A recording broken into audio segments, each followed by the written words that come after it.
I actually had my start here in the archives business just down the road in County Fermanagh in 1974. I didn't start archiving when I was 4 years old, but that's when my graduate mentor, folklorist named Henry Glassy, began to do interviewing, ethnographic interviewing on a small community called Ballymonone, which led to a project of mine in graduate school to edit those field tapes, hundreds of hours of field tapes. That's what actually helped me make the transition into just envisioning my career as an oral historian and bringing into it an archival aspect very strongly.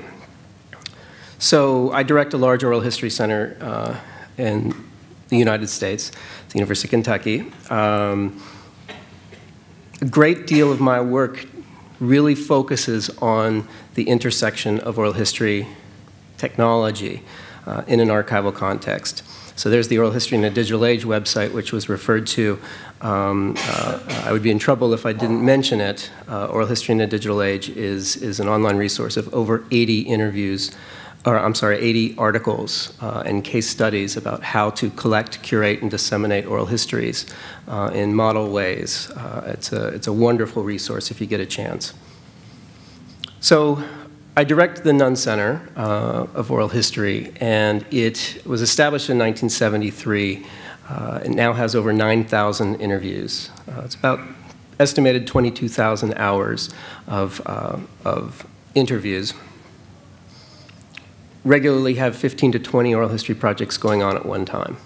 So it's a very active oral history center for one of our size.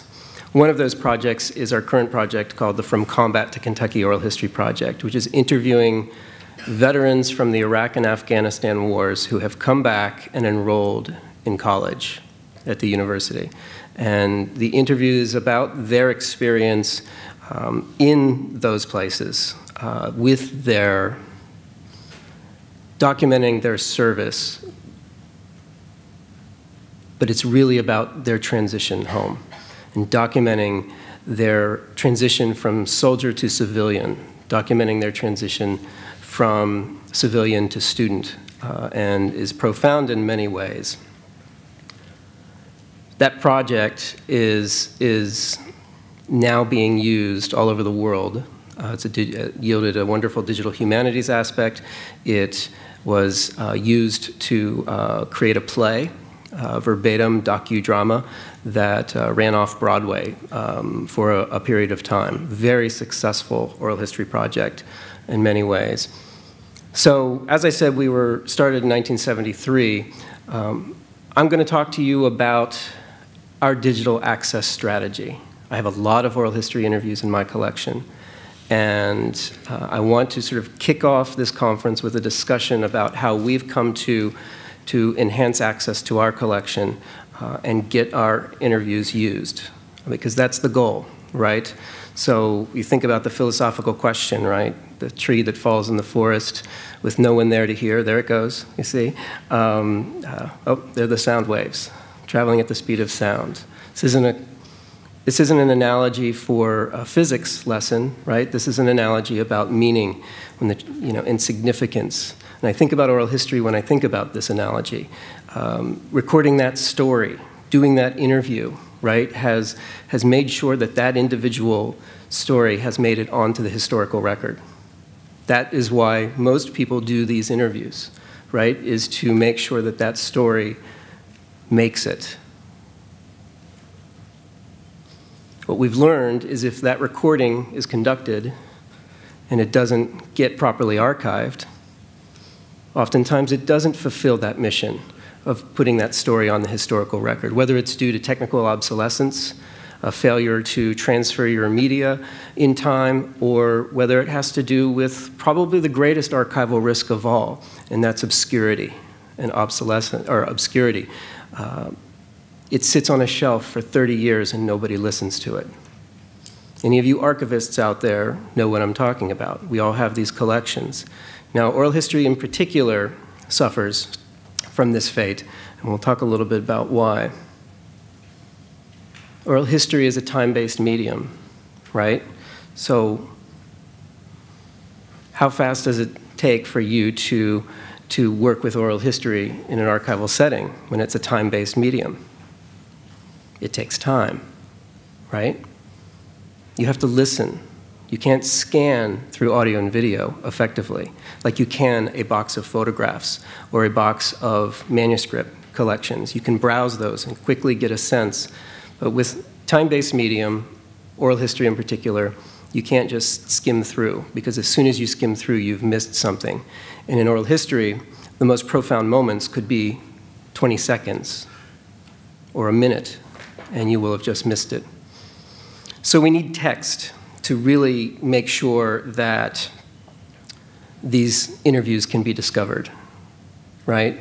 So if you have a user of an oral history archive, what's the one thing they most want? Raise your hand, somebody tell me. What's the one thing a user wants when they come to your archive and say, oh, you have 300 hours that's perfect for my research? Transcript. They want that transcript. And the difficulty with transcription is that it's expensive. Transcription is expensive in profound ways so that most of us can't do it for everything that we have. Yet Google indexes what now? Text. And so unless it's a transcript, you truly do not know what's in that interview. The other thing is that user interfaces today have been designed for online archives, have been designed for photographs and manuscripts. That's the paradigm that they adhere to in terms of designing a user interface. Very difficult to use audiovisual materials. So when I come back to this and I say, does a tree fall in the forest? I say, does the tree fall, if the tree falls in the archive and no one is there to hear it, does it make a sound? Something sits on the shelf for 30 years untranscribed, it's not going to get used in the way that it should. So when we think about discovery and usability of these profound recordings, these important recordings, these powerful recordings that we're making and that we're archiving, we need to consider these two things seriously, and I'm first going to talk about discovery. So when I got to my position in 2008, we had 6,000 interviews. The majority were still on analog. The transcript situation was very few transcripts. We had very limited metadata with regard. We knew what projects we had, but we didn't know what was in those projects, let alone what was in those interviews. We had no public interface, and I think we would brag about getting about 500 researchers per year. The way my PowerPoint has done here, it's squeezed down so small, it's about this big. So I'm actually looking at this screen for my notes in case you're wondering why I'm kind of off there looking. So 500 researchers a year would come in and use our interviews, and we had a single employee, me. So we aggressively began to build up our center. We dove into the metadata and dove into these collections and interviews to try and find out what we had, to get it out there. And we launched our online catalog in 2011. And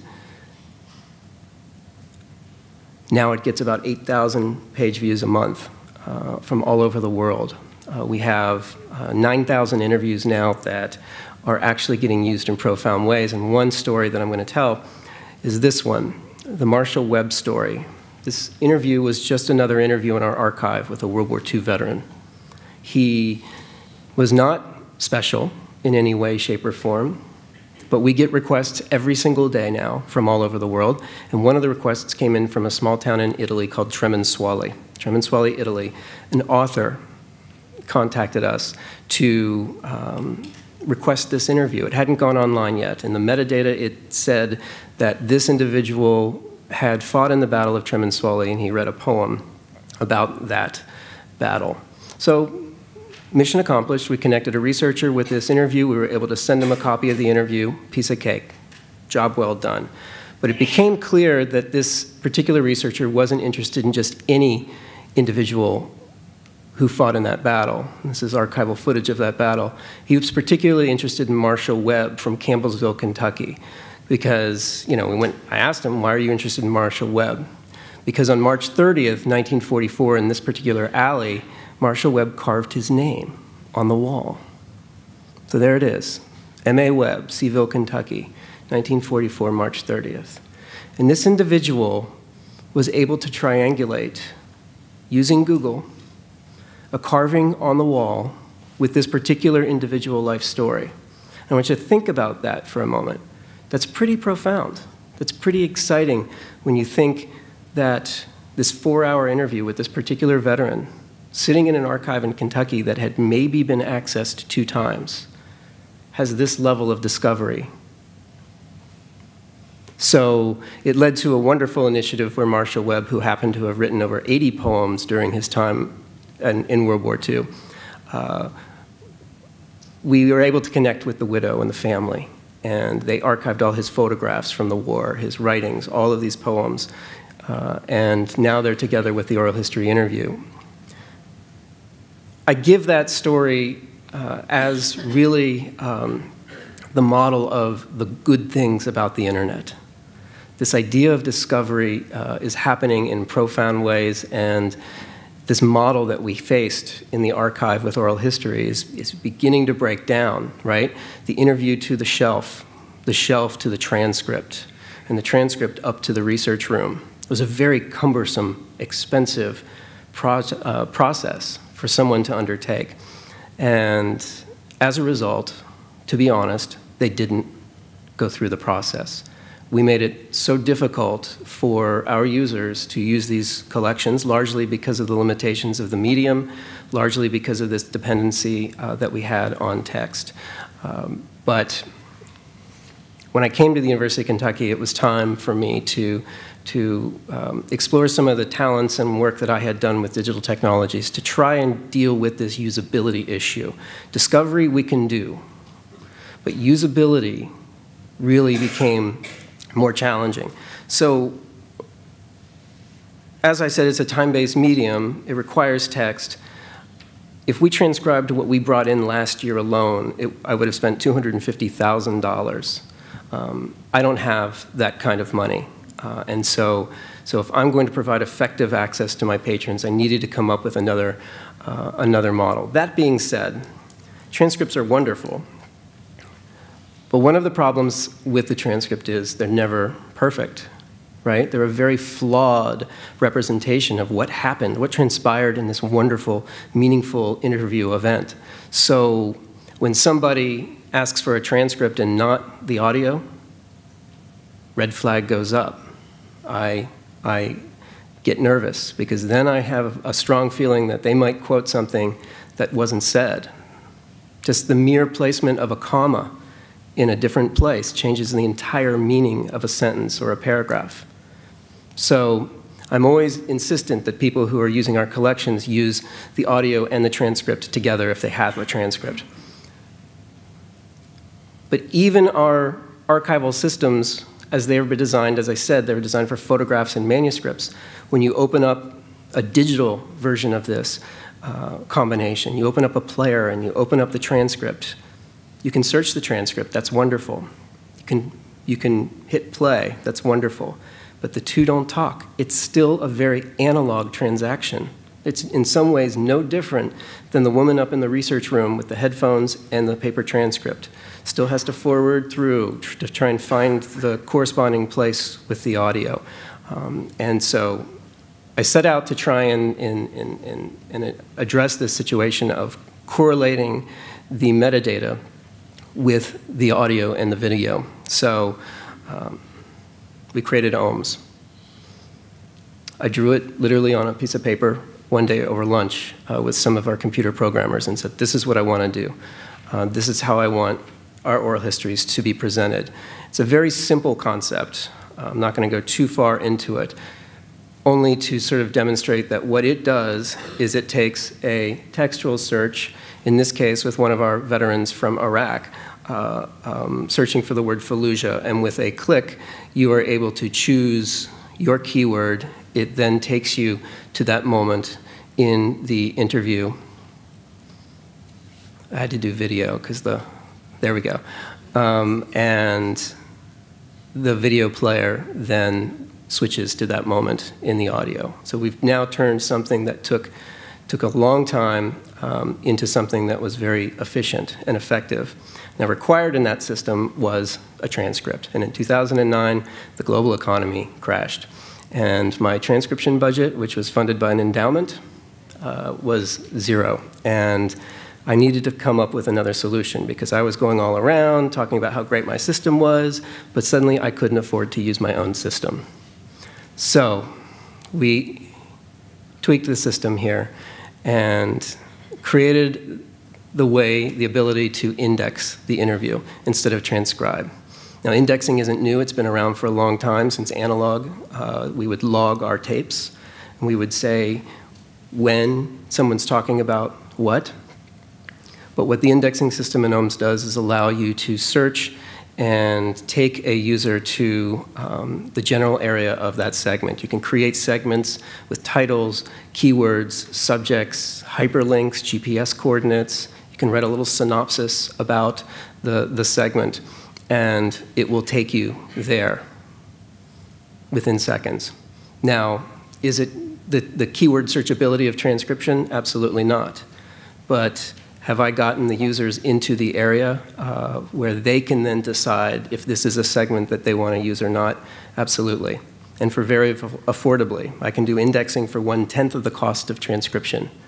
That's completely changed our mindset and our workflow.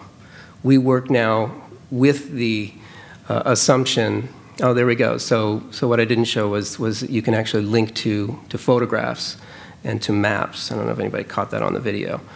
But it integrates with Google Maps as well. So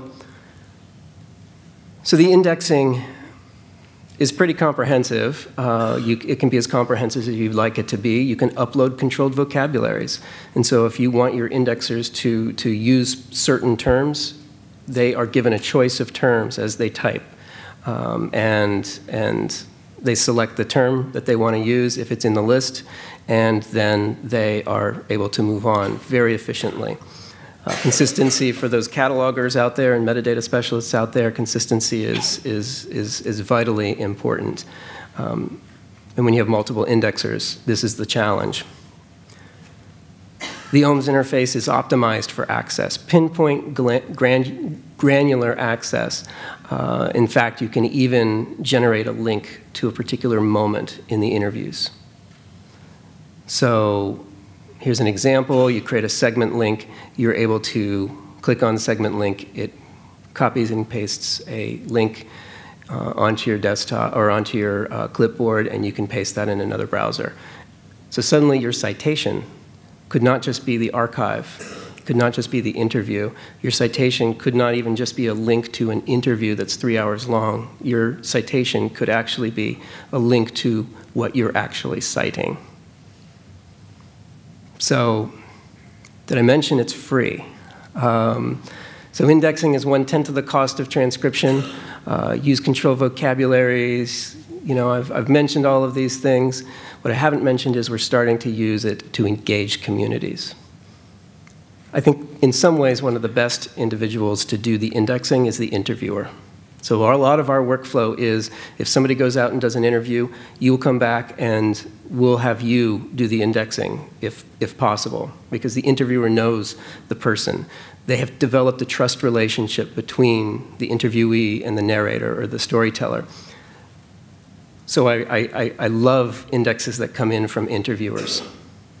That being said, I think one of the next best groups to do indexing aren't my graduate students who make very little money, but are really quite good. It's the communities from which these indexes, or from which these interviews are originated. So we're starting to engage communities in the process of doing the indexing. It's transformative in terms of how much it's empowering a community. It's transformative in the way that we're able to discover and identify problematic interviews that maybe shouldn't be online and searchable. And overall, putting a community in charge of how their oral history interviews get represented does things that archives couldn't accomplish with regard to engaging communities in the past. And I think that's really wonderful, especially with regard to oral history. Now, are we doing all of that? No. Right now, that workflow is our minority workflow. We are only doing that for special projects at this time. I definitely envision a move in that direction. Is it crowdsourcing? No. I still haven't gone to the side of crowdsourcing with oral history. It's one thing to do 19th century photographs or even early 20th century resources. But when you're talking about somebody's life story who is still very much alive, I do not want to open that up to the crowd, so to speak. But in terms of creating the index.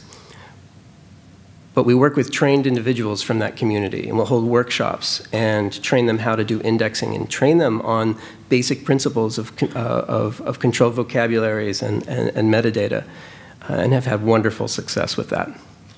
So now we have about 2,000 interviews online.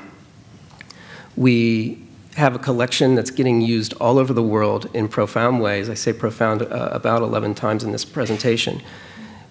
It's being used in research, in scholarship, in classrooms, digital humanities projects, documentaries. It's being used by families. We're getting family requests almost weekly where somebody says, this is an interview with my great-grandfather and I didn't know it existed, and that's wonderful. We were being used in these ways before Ohms, but what has happened is an exponential expansion of this usage. It's being used in much larger numbers, and its impact is greater, and by a global audience, and that's exciting. Now back to Ohms real quick.